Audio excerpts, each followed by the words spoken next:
time to go to court, and it's time to get her out of that office. And whether a person is Christian, whether they are of any other belief, if they can't see the lawlessness of what she's doing, then they're just flagrantly ignoring the truth.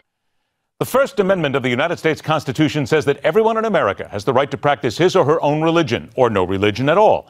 That's the bottom line. You may teach, practice, worship, and observe. The Constitution does not in word allow anyone to refuse service to someone based on their religious beliefs. So, what then happens when you have an elected official who cites that religious freedom is refusing to carry out their duties as assigned by the government and the voters?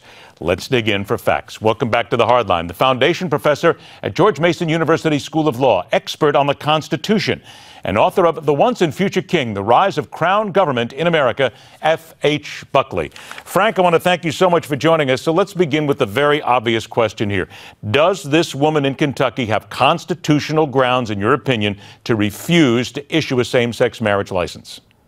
I think regretfully the answer is no, and the Supreme Court has spoken on point, and that's the end of it. I think, I wasn't a fan of their same-sex marriage decision a couple of months back, and but once it's there, it's the law of the land, and that makes things a little different. So it's one thing to say that a religious institution has religious liberties.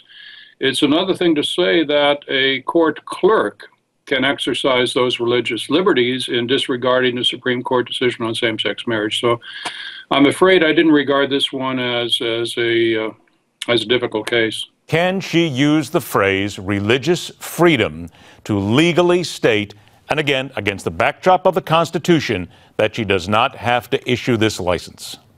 Well, let's put it this way. If she does have those objections, what are the responsibilities of her superiors?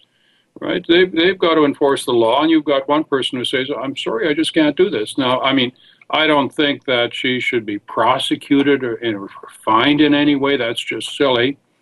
But if she can't do her job, she shouldn't be doing that particular job, or maybe working in that position at all. Well, let's look at that then, Frank. When you say basically not charged, not prison, anything like this, but does the governor of the state certainly not have the ability to be able to remove an elected official if they do not actually go through with their duties as stated when they are elected?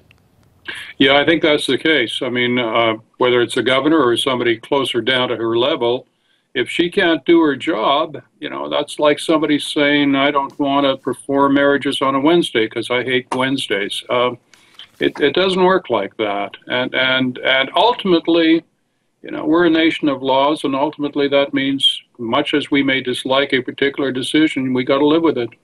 And if you get to this point, if you want to make a point of your own, maybe she should just resign. Make the point. That would be a simple way of doing it. Of course, I don't want to, tell somebody has to give up her livelihood or her job or anything like that. But that ultimately, I think, is what it would come down to. It comes down to the law of the land. And Frank, I know we've said this before on other cases when it comes down to the Constitution, but I certainly know we haven't heard the end of this, and I feel this one is just getting started. You are right. This is another one that's going to divide America in so many ways. Frank, thanks so much for joining us. I do appreciate your time. We'll talk soon. Now.